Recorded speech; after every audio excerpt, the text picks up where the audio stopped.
Good morning, Trinity family, and all those who will be listening to this short message of encouragement. I have an icon here this morning depicting those who are heavy burdened coming to Jesus. Just for a moment, have a look. Imagine yourself bringing your burden to Jesus, as we heard in the gospel passage this morning from Matthew chapter 11, particularly verse 25 to 30. Yesterday we marked 100 days in lockdown. The figures are staggering. Close to 188,000 people have been infected. 3,026 deaths. Yesterday in Gauteng, we are close to 60,000 infections. Yesterday, the infection rate was over 10,000 new infections.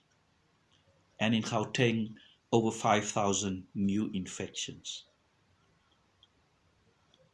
It's alarming that each of us have known somebody being positive. We have experienced and heard of somebody who have died. We know of those in isolation. And all these brings about feelings of grief, of fear, of loneliness. The lockdown has been hard on many people. A loss of income, some unemployed, not being able to see friends and family, attending funerals or any social gathering. In today's gospel, we hear these beautiful words of Jesus, and it is yet so hard to trust at times. Come to me, all you who labor and are burdened, and I will give you rest. Take my yoke upon you and lean on me, for I am meek and humble of heart, and you will find rest for yourselves. For my yoke is easy and my burden is light. I read the gospel from the Message, and it was particularly helpful to me because it starts Jesus' prayer of thanksgiving.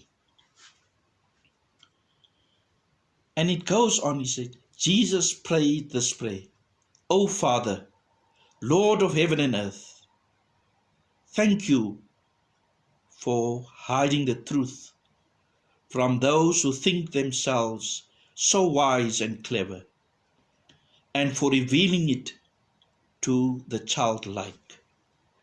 Yes, Father, it is please you to do it this way. There seems to be a gratitude from Jesus, but also this conversation between Jesus and God, giving thanks, but also a sense of pouring out. O Father, Lord of heaven and earth. Yes, Father. And so we see this intimacy developing, and it's there. In verse 27, he goes on with this prayer, my Father. And here he says, he was given the authority over everything. And who he reveals himself to, and who he develops that intimate relationship with. And then that assurance again in verse 28 following. He said, come to me, all who are weary and carry heavy burdens, and I will give you rest. Take my yoke upon you.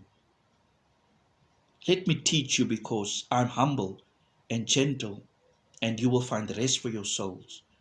For my yoke fits perfectly, and the burden I give is light.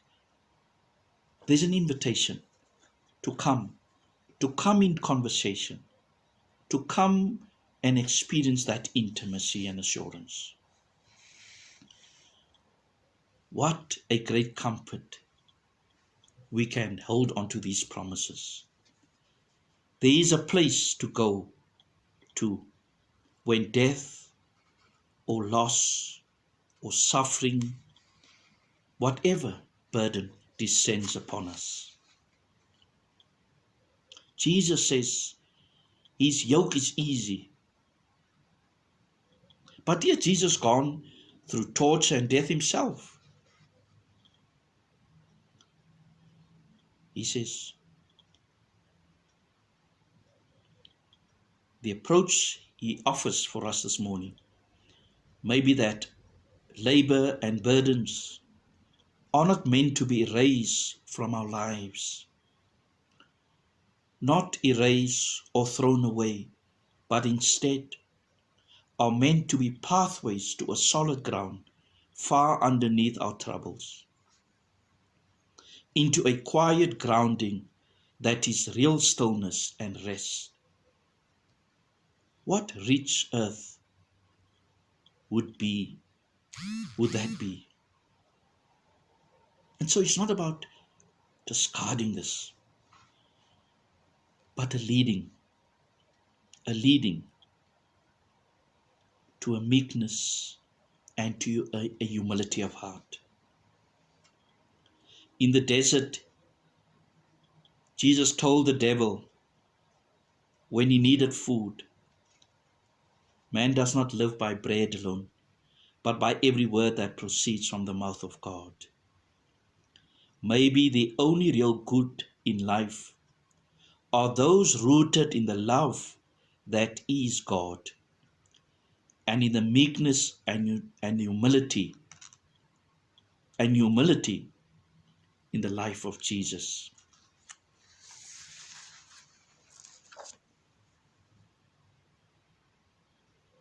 Watch me, Jesus says.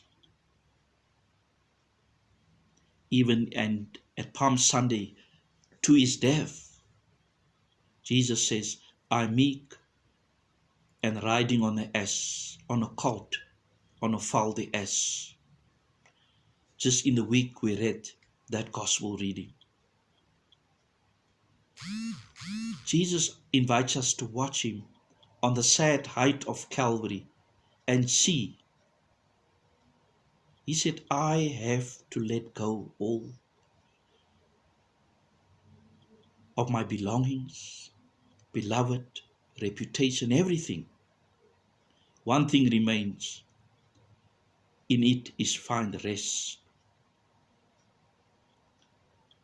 In the midst of sorrow, we are called to rest in God. We are called to rest in God. I want to conclude with these words that I read this week from Anna Marie.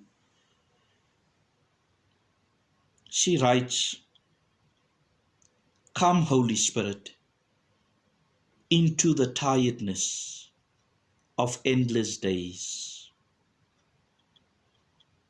into the fears as cases rise, into the agony of helplessness and impossible decisions.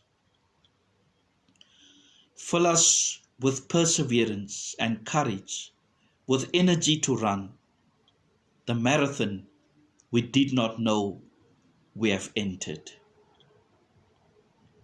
Fill us with hope, even as we struggle to read the news, even as we grieve the loss of precious time with family, and little ones grow up too fast.